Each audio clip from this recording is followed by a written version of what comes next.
Hi friends, welcome back AP DSC Adda 2025. ఈరోజు వీడియోలో మనం ఇంటర్ ఫస్ట్ ఇయర్ హిస్టరీలో థర్డ్ లెసన్ చూద్దామండి. లెసన్ పేరు వచ్చేసి తొలి రాజ్యాలు, సామ్రాజ్యాలు మరియు వారి యొక్క ఆర్థిక పరిస్థితి గురించి చూద్దామండి. ఈ లెసన్లో మనం కనిపించేవి ఫస్ట్గా పరిచయం చూస్తాం. పరిచయం తర్వాత తొలి రాజ్యాలు ఎలా ఏర్పడ్డాయి, ఆ రాజ్యాలు ఏంటని చూస్తాం. తర్వాత మనం 16 మహాజనపదాలు గురించి తెలుసుకుంటాం. మగధ రాజ్యం ఏ విధంగా ఉంది, మగధ యొక్క పరిపాలన ఏ విధంగా ఉంది అనేది తెలుసుకుంటాం. తర్వాత ఆర్థిక పరిస్థితులు మరియు గ్రామీణ జీవితం అనేది తెలుసుకుంటాం. అలాగే వ్యవసాయము మరియు వ్యాపారము తెలుసుకుంటాం. అలాగే మరియు నగరీకరణ గురించి కూడా తెలుసుకుంటాం. ముందుగా మనం పరిచయం చూస్తే క్రీస్తు పూర్వం 6వ శతాబ్దం ప్రాచీన భారతదేశ చరిత్రలో ఒక కీలక దశగా మనం చెప్పొచ్చు. ఈ యుగంలో తొలి రాజ్యాలు, నగరాలు ఆవిర్భవించాయి.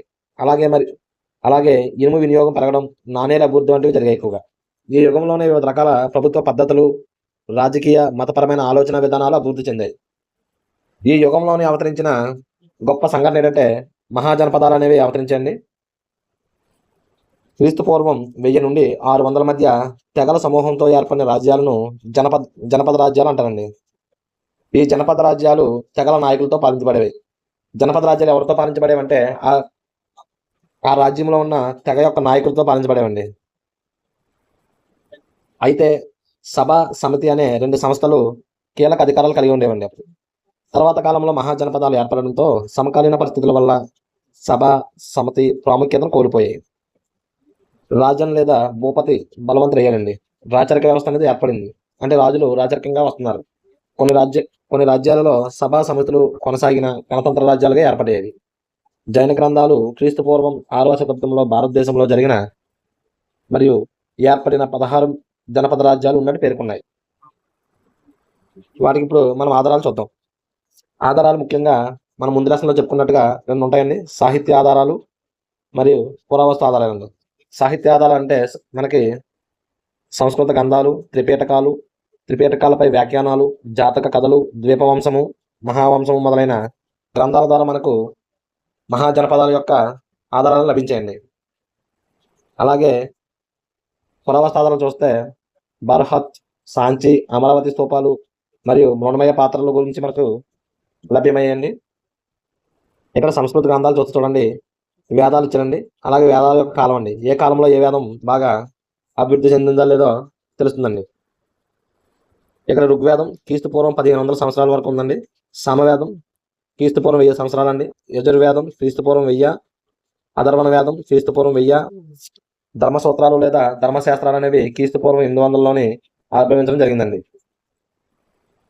ఇక తొలి రాజ్యాలు చూస్తే మనకి క్రీస్తు పూర్వం 1000 సంవత్సరంలో మలివేదార్యులు సప్త సింధు ప్రాంతం నుంచి తూర్పు దిశగా ప్రయాణించి ఆర్యవర్తగా పిలువబడే గంగా మైదాన ప్రాంతానికి వెళ్ళిపడ్డారు. మనం ఫస్ట్ క్లాస్లో చూసాం కదండి. ఆర్యులు సప్త సింధు ప్రాంతం నుంచి తూర్పుగా పయనించి ఆర్యవర్తన ప్రాంతంలోగా పిలువబడే గంగా ప్రాంతానికి వెళ్ళారండి.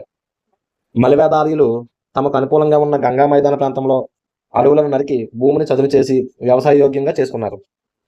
ఏం చేశారంటే వీళ్ళు గంగా మైదానికి ఎప్పుడైతే వెళ్ళారో అక్కడ ఉన్న అడవులు మొత్తాన్ని నరికి ఆ యొక్క భూమిని చదును చేసి వ్యవసాయం భూమిగా మార్చారండి.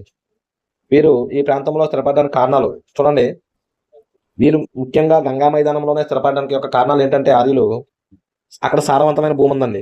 అలాగే గంగా, యమున జీవనదుల ప్రవాహం బాగా ఉందండి. సరైన వర్షపాతం, ఇనుప నిక్షేపాలు కూడా అక్కడ బాగా ఎక్కువగా ఉండేవండి. వ్యవసాయ వినియోగం తెలుసుకోవడం మొదలైనవండి. అంటే వారికి వ్యవసాయ వినియోగం తెలియడం వల్ల అక్కడ సారవంతమైన భూమి, గంగా, యమున జీవనదుల వలన సరైన వర్షపాతము, ఇనుప నిక్షేపాలు ఉండడం వల్ల వారు ఈ ప్రాంతంలో స్థిరపడడానికి మొక్కు చూపారండి. వ్యవసాయంలో ఇనుమును ఉపయోగించడం వల్ల అనూహ్యమైన ఉత్పత్తి, అదనపు ఉత్పత్తుల కారణంగా అనేక రకాలైన చేతి వృత్తులు అభివృద్ధి చెందాయండి. ఇనుము నిక్షేపాలు ఎక్కువగా దొరకడం వల్ల ఏంటంటే చేతి వృత్తులు అభివృద్ధి చెందారండి. అంటే వ్యవసాయం చేయడానికి కావాల్సిన పరికరాలు, పనిముట్లు తయారు చేయడానికి చేతి వృత్తుల వారు అవసరం అయ్యారండి. ఈ విధంగా చేతి వృత్తుల వారు బాగా అభివృద్ధి చెందారండి. అలాగే దేశ వర్తక వ్యాపారాలు దారితీసిందండి. అంటే దేశీయ వర్తక వ్యాపారాలు బాగా అభివృద్ధి చెందాయండి. అందువల్ల వ్యవసాయంలో ఇనుము ఒక రకంగా విప్లవాన్ని తీసుకొచ్చిందని చెప్పొచ్చు మనం. ఇక మలివేద కాలంలోని ఆర్యులు క్రీస్తు పూర్వం 1000 నుండి 800 సంవత్సరాల మధ్య వ్యవసాయంపై ఆధారపడిన వీరు పశుపోషణ కూడా చేసేవారండి. ఋగ్వేద కాలంలో రాజన్ అంటే తెగ నాయకుడిగా చెప్పుకున్నాం కదండి. మలివేద కాలానికి ఆ రాజనే భూపతిగా మారాడండి. ఒక రకంగా చెప్పాలంటే భూపతి రాజన్ బాధ్యతలు ఋగ్వేద కాలంలో ప్రజలను పశువులను కాపాడటం, మలివేద కాలంలో భూములను పంట ఉత్పత్తులను కాపాడడమే కాకుండా ఇతర ప్రాంతాలపై దండెత్తి రాజ్య విస్తరణ చేయడం కూడా జరిగిందండి. అంటే చూడండి, తొలివేద కాలంలోని ఋగ్వేదంలో ఉన్నట్టు రాజును ఏం చేశాడు అంటే ఆ రాజ్యంలో యొక్క ప్రజలను లేదా తెగలో ఉన్న ప్రజలను కాపాడడం ఆయన బాధ్యత అండి. కానీ మలివేద కాలంలో ఏమైందంటే భూపతిగా మారిన తర్వాత భూపతి భూములను మరియు పంట ఉత్పత్తులను కాపాడమే కాకుండా ఇతర ప్రాంతాలపై దండెత్తి వారి రాజ్యాన్ని విస్తీర్ణం చేసుకునేవారండి. ఎప్పుడైతే భూపతి భౌగోళికంగా రాజ్య విస్తరణ జరిగిందో ప్రజల అవసరాలు తీర్చడానికి వారిని కాపాడడానికి తగిన పరిపాలనలో కొద్దిగా మంది సహాయం తీసుకోవాల్సి వచ్చిందండి. ఎప్పుడైతే రాజ్యం పెద్దగా అయిందో రాజ్యం మొత్తం రాజు అక్కడ చూసుకోలేదు కదండి. దానివల్ల పరిపాలనలో సహాయం చేయడం కోసం కొద్దిమంది కావాల్సి వచ్చిందండి. ఈ పర్యావసనమే యువరాజు, మంత్రి, సేనాని, కోశాధికారి అనే అధికారులను రావడం జరిగిందండి. అంటే అప్పుడు వారికి యువరాజు కానీ, మంత్రి అనే పదవులు కానీ, సేనాని అని కానీ పదవులు ఏమీ లేవండి. ఎప్పుడైతే భూపతి ఎక్కువగా రాజ్యాలను విస్తరించడం మొదలెట్టాడో వారి సహాయం కొరకు కావాల్సి వచ్చిందండి. ఈ మారిన పరిస్థితులకు అనుగుణంగా ఏం చేశారంటే బ్రాహ్మణులు రాజ్యపాలనలో కీలక పాత్ర పోషించారండి. కొత్తగా ఏర్పడిన మహాజనపద రాజ్యాలలో ప్రజలను క్రమశిక్షణ, క్రమబద్ధీకరణ అనే అంశాలతో ధర్మసూత్రాలు, ధర్మశాస్త్రాలు రాసి వాటికి అనుగుణంగా రాజ్యపాలన జరిగేటట్టు చూడవలసినది భూపతే. అంటే రాజ్యపాలన సరిగ్గా జరిగేటట్టు చూడవలసింది ఎవరంటే భూపతి యొక్క బాధ్యత. అందువల్లనే అతనికి దండించే అధికారం కూడా ఉండాలని సూచించారు. ఈ విధంగా క్రీస్తుపూర్వం 1000 నుండి 800 సంవత్సరాల మధ్యలో కనబడకుండానే ఒక రాజ్యానికి ఉండవలసిన లక్షణాలు ఏర్పడ్డాయండి. కానీ అప్పుడు ఇంకా రాజ్యాలనే ఏర్పడలేదండి. కానీ రాజ్యానికి ఉన్న లక్షణాలన్నీ కూడా ఉన్నాయండి. అప్పుడు ప్రజలు, ప్రదేశము, ప్రభుత్వము, సార్వభౌమాధికారం మొదలైన ఉన్నాయండి. చూశారు కదా. ఎప్పుడైతే భూపతి యొక్క భూమి విస్తరిస్తూ పెరిగిందో ఇతర రాజ్యాల వరకు ప్రజలు కూడా పెరిగారండి. అలాగే ప్రదేశం పెరిగిందండి. దాంతో పరిపాలించడానికి సహాయం కావాల్సి రావడం వల్ల యువరాజు, మంత్రి, సేనాని, కోశాధికారి వంటి పదవులను ప్రవేశపెట్టడం జరిగింది. దానివల్ల ఏమైందంటే ప్రభుత్వ రూపం అనేది ఏర్పడడం జరిగింది. అలాగే సార్వభౌమాధికారం, వీటన్నిటి చూసుకునే అధికారం భూపతికి కలిగింది కాబట్టి సార్వభౌమాధికారం కూడా భూపతికి ఉండేదని మనం తెలుసుకోవాలండి. ఈ విధంగా క్రీస్తు పూర్వం 6వ శతాబ్దం భారతదేశంలో రాజ్యావతరణ అనేది జరిగిందండి. ఈ రాజ్యాలను మనం 2 రకాలుగా చూడొచ్చు. అవి ఒకటి గణతంత్ర రాజ్యం మరియు రాజరిక రాజ్యాలు. 2 రకాల రాజ్యాలు అనేవి ఏర్పడ్డాయండి. గణతంత్ర రాజ్యాలు సాంప్రదాయకతను పాటిస్తూ అభివృద్ధి చెందాయి. రాజరిక రాజ్యంలో తెగ సంస్కృతి క్రమేపీ తగ్గుతూ వ్యవసాయ రంగంలో విప్లవాత్మకమైన మార్పులు రావటం వల్ల వాటిని కాపాడడానికి బలమైన వ్యక్తి అవసరమైంది. ఇది రాజరిక వ్యవస్థకు దారితీసిందండి. ఇక గణతంత్ర రాజ్యంలో సభా, సమితి సంస్థలు కీలక పాత్ర పోషించాయండి. కానీ రాజరిక రాజ్యాల్లో మాత్రం రాజు పూర్తి అధికారం అనేది ఉండేదండి. కానీ రాజరిక రాజ్యాల్లో మాత్రం పూర్తి అధికారం రాజుకు ఉండేదండి. గణతంత్ర రాజ్యంలో చూస్తే రాజ్య పాలకుడు సభ, సమితి నిర్ణయాలకు లోబడి పనిచేయాలి. కానీ రాజరిక రాజ్యాల్లోని పూర్తి అధికారం రాజుకే కలదు కాబట్టి సభ, సమితి అనేవి ఉండేవి కాదండి. ఇక్కడ గణతంత్ర రాజ్యంలోని పదవులు అనేవి వారసత్వంగా ఉండేవి కాదండి. కానీ రాజరిక రాజ్యంలో మాత్రం వారసత్వపరంగా పదవులు ఉంటాయండి. అంటే తండ్రి తర్వాత కొడుకు, కొడుకు తర్వాత ఆయన కొడుకు, ఈ విధంగా వారసత్వంగా రాజరిక రాజ్యం అనేది ఉండేదండి. ఇక మహాజనపదాలు చూస్తే మహాజనపదాలు 16 అండి. ఈ రాజ్యాలన్నీ కూడా ఋగ్వేద కాలంలో గల తెగల పేర్లండి. ఈ 16 రాజ్యాల యొక్క పేర్లు మనం ఋగ్వేద కాలంలో ఉన్న తెగల పేర్లుగా చెప్పవచ్చు. ఈ విధంగా తెగల పేర్లు తర్వాత కాలంగా ప్రాంతాలలో రాజ్యాలుగా మారి కురు, పాంచాల మొదలైన పేర్లుగా వెలిశాయి. 16 మహాజనపదాల గురించి మొట్టమొదటిగా మనకు ఎక్కడ పేర్కొనబడిందంటే బౌద్ధ గ్రంథాలలో పేర్కొనబడిందండి. వీటిలో ఎక్కువ జనపదాలు వింధ్యా పర్వతాలకు ఉత్తరంగా గంగా మైదాన ప్రాంతంలో వెలిశాయని చెప్పిందండి. వీటిలో చూస్తే అంగ, మగధ, వజ్జి, మల్ల, కాశీ, కోసల, వత్స, పాంచాల, కురు, మత్స్య, శూరసేన, కాంబోజ, గాంధార, చేది, అవంతి. ఒక్క అస్మక రాజ్యం మాత్రమే దక్షిణ ప్రాంతంలో వెలిసిందని ఈ గ్రంథంలో పేర్కొనబడిందండి.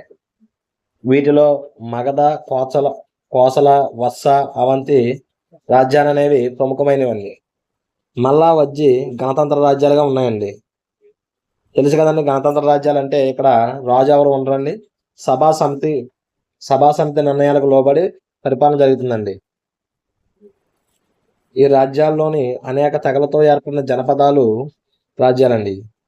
16 జనపద రాజ్యాల్లో ఎక్కువ భాగం రాచరిక వ్యవస్థ కిందకు చెందినది.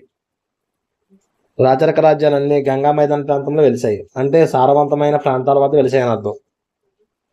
అయితే గణతంత్ర రాజ్యాలు ఎక్కువగా పర్వత ప్రాంతాల వద్ద వెలిశాయి. ఈ ఎక్కువగా సాధారణ భూములు ఉన్న ప్రాంతాల్లో వెలిశాయి. ఇక రాచరిక రాజ్యాలకు గణతంత్ర రాజ్యాలకు ముఖ్య భేదం చూడండి. ఇదే రాచరిక రాజ్యాలకు గణతంత్ర రాజ్యాలకు ముఖ్య భేదం ఉన్నాయి. అంటే ఇవన్నీ కూడా రాచరిక రాజ్యాలన్నీ కూడా సారవంతమైన మైదాన ప్రాంతంలో వెలిస్తే, గణతంత్ర రాజ్యాలు మాత్రం పర్వత ప్రాంతాలలోని పెట్టు భూముల్లో వెలిసేయండి.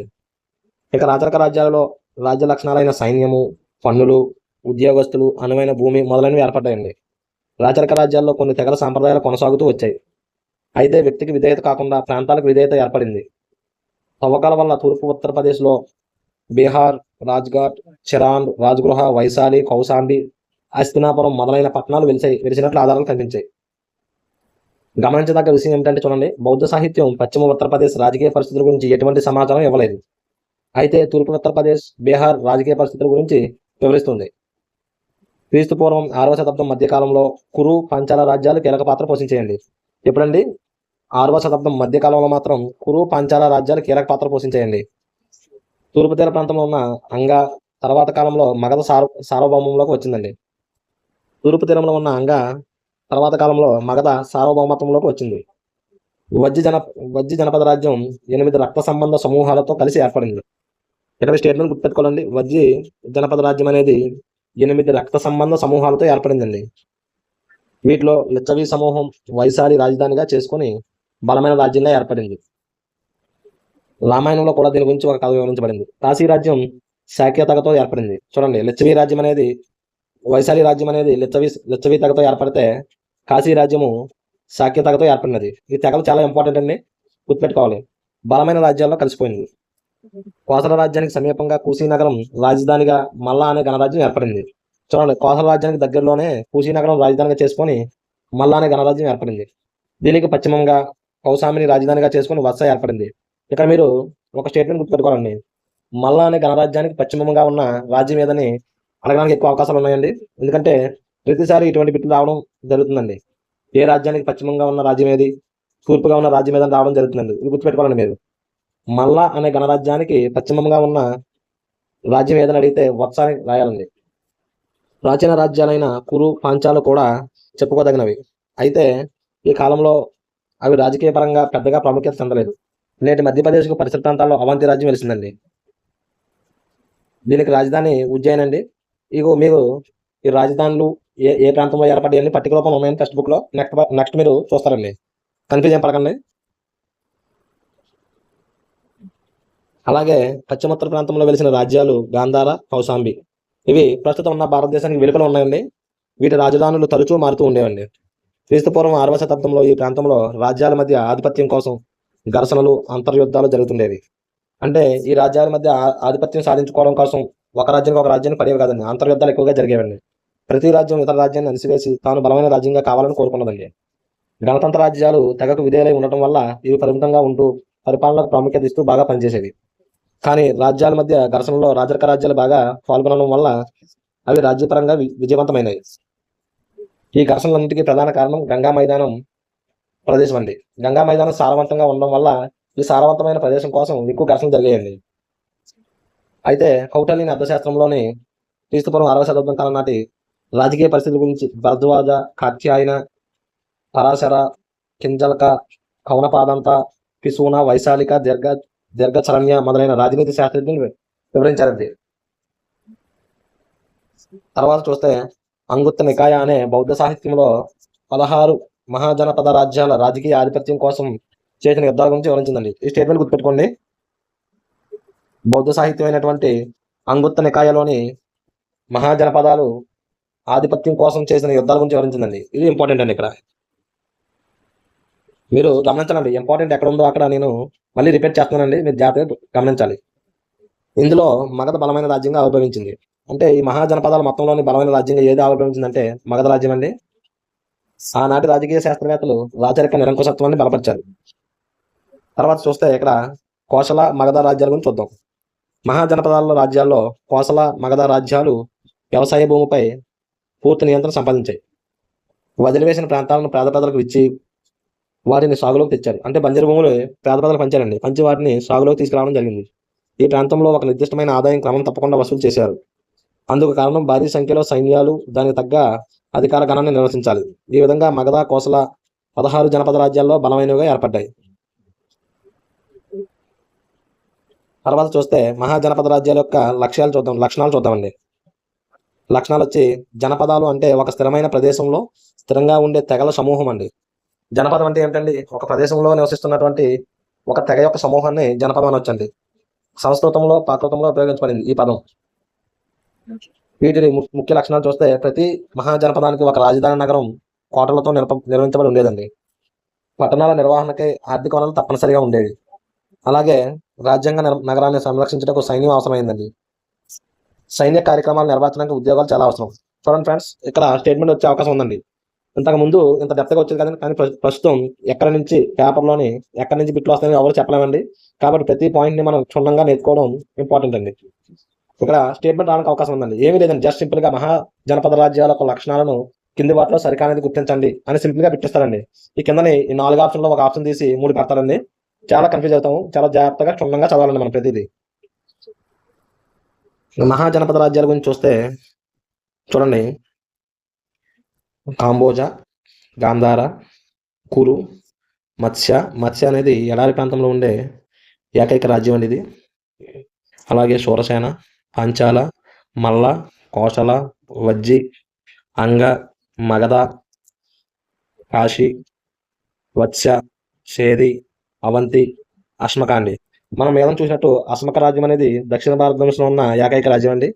ఇక కాశీ అనేది చూస్తే శాక్య తెగతో ఏర్పడినది, ఇంపార్టెంట్ అండి చూసుకోండి. ఇక వజ్జి అనేది చూస్తే లిచ్చవీ తెగ సమూహంతో ఏర్పడింది. ఇక మత్స్య రాజ్యం అనేది పూర్తిగా ఎడారిలో ఉండేదండి ఈ ప్రాంతం, అంటే రాజస్థాన్ ప్రాంతంలో అండి. ఇప్పుడు ఇటు రాజధాని కూడా ఇచ్చారు చూడండి. కాంబోజాకు వచ్చి భోజపురం అండి, ఇది పశ్చిమ ఉత్తర ప్రాంతం అండి ఇది. ఇక గాంధార చూస్తే తక్షశిల అండి, ఇది ఆఫ్ఘనిస్తాన్. చెప్పారు కదండి, ఈ 2 రాజ్యాలు ప్రస్తుతం మన భారతదేశానికి వెలుపల ఉన్నాయండి. ఇక కురు చూస్తే కురు యొక్క రాజధాని ఇంద్రప్రశస్త, దీని యొక్క ప్రస్తుత ప్రాంతం స్థానేశ్వర్ అండి. ఇక మత్స్య రాజ్యం చూస్తే విరాట్ నగర్ అండి దాని యొక్క రాజధాని, ఇది ప్రస్తుత రాజస్థాన్ రాష్ట్రంలో ఉందని జైపూర్. ఇక శూరసేన చూస్తే మధుర అండి, ఇది మధురా ప్రాంతం ప్రస్తుతం ఉత్తరప్రదేశ్ అండి. తర్వాత పాంచాల చూస్తే అచిత్రాని రాజధాని, దీని యొక్క ప్రాంతం వచ్చేసి బలేరి అండి. ఇక మల్లా చూస్తే కూసినార రాజధాని, ఇది ప్రస్తుత ప్రాంతం చూస్తే గోరఖ్పూర్ అండి. కోసల రాజధాని శ్రవస్తి అండి, ఇది ప్రస్తుతం అవధ్లో ఉందండి, ఉత్తరప్రదేశ్ అండి. ఇక వజ్రరాజ్యం చూస్తే వైశాలి, దీని యొక్క రాజధాని ప్రస్తుతం ఉత్తర బీహార్లో ఉందండి. ఇక అంగరాజ్యం చూస్తే దీని యొక్క రాజధాని చంప, ఇది తూర్పు బీహార్లో కలదండి. ఇక మగధ చూస్తే పాటలీపుత్ర, ఇది ప్రస్తుత దక్షిణ బీహార్లో కలదండి. కాశీ చూస్తే వారణాసి, దీని యొక్క రాజధాని అండి. ఇక్కడ బెనారస్ ప్రాంతం అండి ప్రస్తుతం. చూస్తే వత్స యొక్క రాజధాని కౌశాంబి, ప్రస్తుత ప్రాంతం వచ్చి అలహాబాద్ అండి. చేది యొక్క రాజధాని సుక్తిమతి అండి, దీని యొక్క ప్రస్తుతం ప్రాంతం బుందేల్ఖండ్ అండి. అవంతి రాజ్యం యొక్క రాజధాని ఉజ్జయిని, ప్రస్తుత ప్రాంతం మాల్వా అండి. ఇక అశ్మక రాజ్యం చూస్తే అశ్మక రాజ్యం యొక్క రాజధాని పోతాన్ అండి, ఇది గోదావరి నదీ ప్రాంతం అండి ప్రస్తుతం. ఈ విధంగా చూసాం కదండి 16 మహాజనపదాలు మరియు వాటి రాజధాని నగరాలు, అలాగే భారతదేశంలో ప్రస్తుతం అవి ఏ ప్రాంతంలో ఉన్నాయనేది మనం చూసామండి. తర్వాత చూస్తే చూడండి, మ్యాప్ ఇవ్వడం జరిగిందండి. ఇదిగోండి అశ్మక రాజ్యం వచ్చి ఇక్కడ దక్షిణ భారతదేశంలో ఉందండి. ఇక అవంతి అండి, అవంతి వచ్చి ఇక్కడ ఉందండి. ఇక మత్స్యరాజ్యం చూడండి పూర్తిగా ఎడారి అండి, రాజస్థాన్ ప్రాంతం కదండి. ఇక గాంధార, కాంబోజ్ అండి, ఇదిగోండి ఈ 2 భారతదేశం వెలుపల ఉన్నాయండి, 2 కూడా. అలాగే ఇప్పుడు మనం వీటన్నింటిలో శక్తివంతమైన రాజ్యం మగధ అని చెప్పాం కదండి. మగధ రాజ్యం యొక్క విజృంభణ చూద్దాం ప్రస్తుతానికి. అంటే మగధ రాజ్యం ఏ విధంగా బలపడింది అనేది చూద్దాం. మగధను పాలించిన మొదటి ప్రముఖ రాజు హరియంక వంశానికి చెందిన బింబిసారుడు అండి.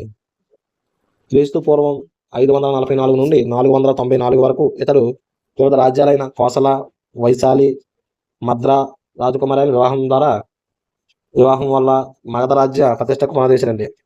అంటే చూడండి, బింబిసారుడు ఏం చేశారంటే అండి, వివిధ రాజ్యాలైన యువరాణులు వివాహం చేసుకుని రాజ్యానికి గట్టి ప్రతిష్టత వేశారండి. బింబిసారుడు అంగరాజ్యాన్ని ఆక్రమించారండి. అలాగే బింబిసారుడు కుమారుడు అజాతశత్రువు క్రీస్తుపూర్వం 492 మధ్య ఇతను పరిపాలించాడండి. అసలు పేరు చూడండి, కనిక అండి. ఇతడు కోసలకు చెందిన ప్రసన్నజిత్తుతో యుద్ధం చేసి అతనిని ఓడించి లిచ్చవీ తెగలో 16 సంవత్సరాలు ఎడతెగని లేని యుద్ధాలు చేశారండి. ఏ తెగ అండి? లిచ్చవీ తెగతో అండి. లిచ్చవీ తెగ అంటే ఏ రాజ్యం అండి? మనం ఇందా చూసాం, వజ్జి అండి. అలాగే వైశాల్యపై కూడా యుద్ధాన్ని ప్రకటించి విజయం సాధించారు. కారణం, లిచ్చవీ తెగ నాయకులు మగధ రాజ్య ప్రజలను గంగానది పరివాహక ప్రాంతంలో వ్యాపారస్తులను పన్నులతో వేధించడం అండి. అందువల్ల లిచ్చవీ తెగతో యుద్ధం చేయవలసి వచ్చిందండి. దీనివల్ల మగధ రాజ్య ప్రజలు 2 రాజ్యాలకు అంటే లిచ్చవి మరియు మగధ, వజ్ర రాజ్యానికి మరియు మగధ రాజ్యానికి పన్నులు చెల్లిస్తూ ఇబ్బందులు పడసాగారు. ఈ ఆర్థిక కారణమే మగధకు లిచ్చవి రాజ్యాలకు యుద్ధానికి కారణమైందండి. వీటన్నింటికి అధిగమించిన అజాతశత్రువు రాజగృహం రాజధానిగా చేసుకుని పటిష్టపరిచాడండి. అజాతశత్రువు తర్వాత అతని కుమారుడు ఉదయనుడు వచ్చాడండి. క్రీస్తుపూర్వం 462 నుండి 440 వరకు ఈయన పాలించాడండి. ఉదయనుడి కాలంలో జరిగిన ముఖ్య సంఘటన, గంగా మరియు షోన్ నదుల మధ్య అజాతశత్రువు మొదలుపెట్టిన పాటలీపుత్ర నగరాన్ని నిర్మించారండి. చూడండి ఫ్రెండ్స్, పాటలీపుత్ర నగరాన్ని ఎవరు ప్రారంభించారంటే అజాతశత్రువు అండి. కానీ ఆ నగరాన్ని పూర్తి చేసింది ఎవరంటే ఉదయనుడు అండి. ఉదయనుడి తర్వాత హర్యార్క వంశం పతనం చెంది శిశునాగ వంశం మగధ రాజ్యాన్ని పాలించిందండి. ఇక్కడ మీరు వంశాల యొక్క వరుస క్రమంగా గుర్తుపెట్టుకోవాలండి. ఎక్కడైనా అడగడానికి ఛాన్స్ ఉందండి. ఇక్కడ శిశునాగులు తాత్కాలికంగా రాజధానిని వైశాలికి మార్చారు. శిశునాగ వంశం తర్వాత మహాపద్మనందుడు స్థాపించిన నందవంశం దాదాపు అర్ధ శతాబ్ద కాలం పరిపాలించి క్రీస్తుపూర్వం 321లో పతనం చెందిందండి. నందవంశ పాలకులు మొట్టమొదట క్షత్రియాత్ర రాజులండి. ఆ తర్వాత చంద్రగుప్త మౌర్యుడు క్రీస్తుపూర్వం 321లో మౌర్య రాజ్యాన్ని స్థాపించాడండి. ఇప్పుడు మీరు ఆల్రెడీ చాలా సార్లు అడిగిన బిట్ ఒకటి ఉందండి. ఇక్కడ మొట్టమొదట క్షత్రియాత్ర పాలకులు ఎవరని అడిగారండి. ఇది గ్రూప్స్లోని లెక్కలేని సార్లు వచ్చిందండి. మనం గుర్తుపెట్టుకోవాలండి. ఇక్కడ నందవంశ రాజులండి, మహాపద్మనందుడు అండి. మొట్టమొదట క్షత్రియాత్ర రాజు అని అడిగితే మనం మహాపద్మనందుడు చెప్పాలండి. వంశం అడిగితే నందవంశం అండి. ఓకేనా ఫ్రెండ్స్? ఇక మగధ రాజ్యం ఎక్కువగా విస్తరించడానికి కారణం ఏమిటంటే బింబిసారుడు, అజాతశత్రువు, పద్మనందుడు వంటి బలమైన తెలివైన రాజులు మగధ సామ్రాజ్యాన్ని విస్తరించేందుకు అన్ని రకాల పద్ధతులు అవలంబించారు. అంటే యుద్ధాలు చేశారు, అలాగే ఒప్పందాలు చేసుకున్నారు, మరియు వివాహాల ద్వారా, స్నేహబంధం ద్వారా, దౌత్య సంబంధం ద్వారా అన్ని విధాలుగా ప్రయత్నం చేసి అన్ని పద్ధతులు అవలంబించి మగధ రాజ్యాన్ని పెద్దగా విజృంభణ చేశారండి. మగధ భౌగోళికంగా కీలక ప్రాంతానికి చెందినది. ముఖ్యంగా మగధ ఇనుప నిక్షేపాలు విస్తారంగా ఉండటం వల్ల నాణ్యమైన ఆయుధ పరికరాలు ఒకవైపు, వ్యవసాయ పనిముట్లు మరోవైపు తయారు చేసుకోగలిగింది. ఈ విషయంలో అవంతి మగధకు ఒక పోటీ రాజ్యం అండి. మగధ రాజ్యం గంగా మైదాన ప్రాంతంలో ఉండటం, ఒంటిమట్టి నేల, సారవంతమైన వర్ష ప్రాంతం మొదలైన వాటి వల్ల వ్యవసాయం అభివృద్ధి చెందింది. మిగిలిన ఉత్పత్తులు పెరిగి వ్యాపారానికి దారితీసిందండి. ఆర్థిక సమృద్ధి వల్ల మగధ రాజ్యంలో ప్రజలపై విపరీతంగా పన్నులు పెంచడమైంది. సైనిక విషయంలో మగధ తన ప్రత్యేకతను చాటుకుంది. మగధ యుద్ధంలో ఏనుగులు వాడిన మొదటి రాజ్యం అండి. ఎవరు గుర్తుపెట్టుకోవాలండి. అలాగే గ్రీకు ఆధారాలను బట్టి నందవంశ కాలంలోనే సైన్యంలో 6000 ఏనుగులు ఉన్నట్లు తెలుస్తుంది. మగధకు 2 రాజధానులు కలవండి. మొదటిది రాజగృహం అండి, అలాగే రెండవది పాటలీపుత్ర నగరం అండి. రాజగృహానికి గిరివజ్ర అనే మరో పేరు కూడా కలదు. కారణం, ఈ పట్టణం చుట్టూ 5 కొండలు ఉండటం అండి. రెండవ రాజధాని పాటలీపుత్రం. ఈ నగర నిర్మాణం అజాతశత్రువుతో ప్రారంభమై ఉదయనుడితో పూర్తయింది. ఇలా చెప్పుకున్నాం కదండి మనం. ఈ నగరం గంగా, సోన్, గండక్, గాగ్రా నదులతో చుట్టబడి ఉందండి. అందువల్ల ప్రాచీన కాలంలో ముఖ్యంగా పారిశ్రామికీకరణ, రవాణా సదుపాయాలు సరిగా లేని సమయంలో శత్రువులు పాటలీపుత్ర నగరాన్ని లేక రాజగృహాన్ని ఆక్రమించడం చాలా కష్టంగా ఉండేదండి. ఎందుకంటే రాజధాని చుట్టూ నదులు ఉండటం వల్ల త్వరగా శత్రువులు దాడి చేయలేరండి. మగధ రాజరిక పద్ధతిని అవలంబించింది. దీనివల్ల రాజులు రావడం వల్ల తర్వాత నిర్ణయాలు తీసుకొని అమలుపరచడం మొదలైన వాటి వల్ల అభివృద్ధి త్వరగా జరిగింది. ఇదే గణతంత్ర రాజ్యంలో నిర్ణయాలు తీసుకోవడం, అమలుపరచడం చాలా కష్టం. కారణం, సభా సమితి నిర్ణయాలు తీసుకోవాలి కాబట్టి. ఉత్తర భారతదేశంలో చిన్న చిన్న రాజ్యాలు, గణతంత్ర రాజ్యాలు క్రమంగా మగధ సామ్రాజ్యంలో కలిసిపోయాయి. అయితే ఇదే సమయంలో పశ్చిమోత్తర భారతదేశంలో రాజకీయ పరిస్థితి భిన్నంగా ఉండేది. గాంధార, కాంబోజా, మద్రా రాజ్యాలైన ఆధిపత్యం కోసం తరచూ ఘర్షణ దిగుతూ ఉండేవి. మగధ వంటి బలమైన రాజ్యం ఈ ప్రాంతంలో లేదు. ఈ ప్రాంతాలకు హిందూకుష్ ప్రాంతాలలోని విదేశీయులు రావడానికి కనుమలు ఉండటం వల్ల పర్షియా ప్రాంతానికి చెందిన అకామినీడ్ రాజవంశస్థులు రాజ్య విస్తరణలో భాగంగా ఈ ప్రాంతానికి దండెత్తారండి. చూడండి, మొట్టమొదటి దండయాత్ర చూడండి. ఇక్కడ విదేశీయులు రావడానికి పశ్చిమ ప్రాంతంలోని ఎక్కువగా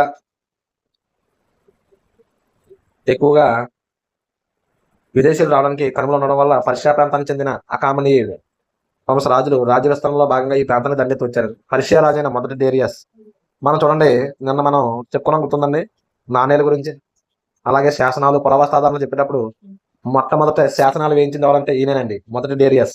డేరియస్ మనం చెప్పుకున్నాం కదండి, అకామనీయుల వంశస్థులు ఈయనేనండి. ఈయన క్రీస్తు పూర్వం 516లో మొదటి విదేశీ దండయాత్ర దండెత్తి వచ్చి పంజాబ్, సింధు ప్రాంతాలను ఆక్రమించారండి. ఇక్కడ నుంచి మనకు విదేశీ దండయాత్రలు కూడా ఎదుర్కోవలసి వచ్చిందండి. ఆక్రమించుకున్న భూభాగాన్ని 20వ క్షేత్రపిగా కలుపుకున్నాడండి. క్షేత్రపి అంటే ఒక రాష్ట్రంగా చూసుకోవచ్చండి. అతని రాజ్యంలోని ఇటువంటి 28 క్షేత్రపిలు ఉన్నాయండి. ఈ ప్రాంతాలు సారవంతమైనవి కావడం వల్ల, ఆర్థిక పరిస్థితి బాగానే ఉండటం వల్ల 360 బంగారు పలకలు కానుకల రూపంలో చెల్లించేవారు. ఈ కానుకలు విలువ మొదట డేరియస్కు మొత్తం సామ్రాజ్యంలో వచ్చే ఆదాయంలో 1/3 ఉండేది. అంతే చూడండి, మన భారతదేశంలో ఉన్న 2 ప్రాంతాలు కాంబోజా, గాంధార నుంచి వచ్చే ఆదాయము ఆయన యొక్క మిగిలిన 27 క్షేత్రపిల్లో వచ్చినంత ఆదాయం ఉండేదండి. మొదటి డేరియస్ తర్వాత వచ్చిన జెరాక్స్ భారతీయులను తన సైన్యంలో ఎక్కువ సంఖ్యలో చేర్చుకున్నాడండి. ఇది గ్రూప్స్లో చాలాసార్లు వచ్చిందని బిట్టు. భారతీయులను ఎక్కువగా తన సైన్యంలో చేర్చుకున్న విదేశీ రాజు ఎవరని అడిగారండి ఎక్కువ. ఆయన అనేది జెరాక్స్ అండి. వీరు దాదాపు అలెగ్జాండ్రియా భారతదేశంపైకి దండెత్తి వచ్చేంత వరకు పనిచేసి పర్షియా సామ్రాజ్య అభివృద్ధిలో కీలక పాత్ర పోషించారండి. భారతదేశం మీద పర్షియన్ల దండయాత్ర చాలా ప్రభావం చూపింది. మౌర్యుల కాలంలో అభివృద్ధి చెందిన అరామిక్ లిపి, రాజస్తంభాల సంస్కృతి పర్షియన్ సంస్కృతి ప్రభావం అని చెప్పవచ్చు. అంటే చూడండి, మన భారతదేశంలోని మౌర్యుల కాలంలో అభివృద్ధి చెందిన అరామిక్ లిపి అండి, అలాగే రాజస్తంభాల సంస్కృతి కూడా మనం పర్షియన్ సంస్కృతి ప్రభావం అని చెప్పవచ్చు. భారతదేశంలో ఖగోళ విజ్ఞానంపై కూడా పర్షియన్ ప్రభావం ఉందని చెప్పవచ్చు. అలాగే మగధ రాజ్యం యొక్క ఆర్థిక స్థితి మరియు గ్రామీణ జీవితం చూద్దామండి. క్రీస్తు పూర్వం 6వ శతాబ్దం నాటి పశుపోషణ స్థానంలో వ్యవసాయం చోటు చేసుకుంది. అలాగే గ్రామాల్లో ప్రజలు వ్యవసాయంపై ఎక్కువగా ఆధారపడి జీవించేవారు. ఆనాటి గ్రామాల్లో పంట భూమి కుటుంబ పెద్దల ఆధ్వర్యంలో ఉండేది. విస్తారమైన భూములు అరుదుగా ఉండేవి. పశువుల కాపర్లు పచ్చక బయలులో మేతకు తీసుకుని వెళ్ళేవారు. పచ్చక బయలు అందరికీ అందుబాటులో ఉండేటప్పుడు తర్వాత కొల్లరి పన్నులు వస్తాయని తర్వాత మనం చూద్దామండి. విస్తారమైన భూముల్లో కూలీలను, బానిసలను ఉపయోగించుకునేవారు. ఈ గ్రామ ప్రజలే గ్రామంలోని వ్యవసాయ పనులు, రహదారులు, భవనాలు, చెరువులు, నీటిపారుదల సౌకర్యాలను ఏర్పాటు చేసుకునేవారు. పాలీ గ్రంథాల ప్రకారం గ్రామ ప్రజలందరూ తమ పంటకు సమీప ప్రాంతంలో స్థిర నివాసాలు ఏర్పరచుకున్నారు. వీటికి కేంద్రంగా పట్టణం ఉండేది. గ్రామమే సామాజిక ఆర్థిక వ్యవస్థకు మూలం. పాలీ గ్రంథాల ప్రకారం ఆనాడు 3 రకాల గ్రామాలు ఉండేవి. ఇవి చూడండి, ఈ గ్రామాలు ఇంపార్టెంట్ అండి. ఒకటి బోజక అనే గ్రామం అండి, అలాగే పట్టణ గ్రామాలు ఉండేవండి, అలాగే సరిహద్దు గ్రామాలండి. బోజక అనే గ్రామాలు అనేక రకాల కులాల వారు, వర్గాల వారు ఉండేవారండి. వీటికి గ్రామ పెద్ద వచ్చి బోజక అనే వ్యక్తి ఉండేవారండి. పట్టణ గ్రామాలు చూస్తే చేతి వృత్తుల వారు, హస్తకళ వృత్తుల వారు ఉండేవారండి. ఇవి గ్రామ మార్కెట్లకు దగ్గరగా పనిచేసేవండి. అలాగే సరిహద్దు గ్రామాలు చూస్తే ఇవి గ్రామాలకు దాదాపు అటవీ ప్రాంతాల సమీపంలో ఉండి సరిహద్దు గ్రామాలుగా ఉండేవి. ఇక్కడ మీరు బోజక అనేది గుర్తుపెట్టుకోవాలండి. కొన్ని అటవీ ప్రాంత గ్రామాల పరిసరాల చుట్టూ పచ్చిక బయళ్ళు, బీడు భూములు ఉన్నాయి. ఇవి ప్రభుత్వ ఆస్తిగా పరిగణించబడుతుందండి. రాజు అనుమతి లేకుండా క్రయ విక్రయాలు జరగడానికి వీల్లేదు. శూద్రులు అటవీ ప్రాంతాలను చదును చేసి వ్యవసాయోగ్యంగా మార్చుకునేవారు. వ్యక్తిగత భూముల్లో కూలీల చేత పని చేయించుకునేవారు. కొన్ని వ్యక్తిగత భూముల్లోని కూలీల చేత పని చేయించుకునేవారండి. శూద్రులు ఎక్కువగా వ్యవసాయ కూలీలుగా ఉండడం వల్ల సమాజంలో వారి స్థాయి తక్కువగా ఉండేది. శూద్రుల కంటే కింద స్థాయిలో అంటరాని వారిగా పరిగణించబడే వర్గం ఉండేది. అంటే శూద్రుల కంటే కూడా కింద స్థాయిలో ఉన్న వారిని అంటరాని వారుగా అనేవారు. జంతు చర్మాలతో వస్త్రాలు మొదలైన పనులు చేయటం వల్ల వీరిని తక్కువ స్థాయి వారుగా చూశారు. పట్టణాల్లో క్రీస్తుపూర్వం 6వ శతాబ్ద కాలంలో అనేక చేతి వృత్తులు అభివృద్ధి చెందాయి. ఎక్కువ మంది వీటి మీద ఆధారపడి పనిచేసేవారు. ఈ కాలంలో దాదాపు 64 రకాల వృత్తులు ఉన్నట్టు తెలుస్తుంది. తర్వాత చూస్తే మనకు మగధ భౌగోళికంగా కీలకమైన ప్రాంతంగా ఉండటం వల్ల చరిత్రపై దాని ప్రభావం ఎక్కువగా ఉందండి. మగధ విదేశీ దండయాత్ర నుంచి కాపాడబడటమే కాక వ్యవసాయ వ్యాపారాల అభివృద్ధి కోసం దోహదం చేసింది. ఈ ప్రాంతంలో దొరికే అపారమైన ఇనుప నిక్షేపాలతో బలమైన ఆయుధ సంపత్తిని, పరికరాలు తయారు చేసుకోవడం వీలైంది వీళ్ళకి. అయితే చేతి వృత్తుల్లో కొన్ని ఉన్నత స్థాయి, కొన్ని కింద స్థాయి వృత్తులుగా విభజించబడ్డాయి. వడ్రంగులు, దంత వస్తువుల తయారీదారులు, నేత పనివారు, కంసాలి మొదలైన ఉన్నత వృత్తులుగా భావించబడ్డాయి.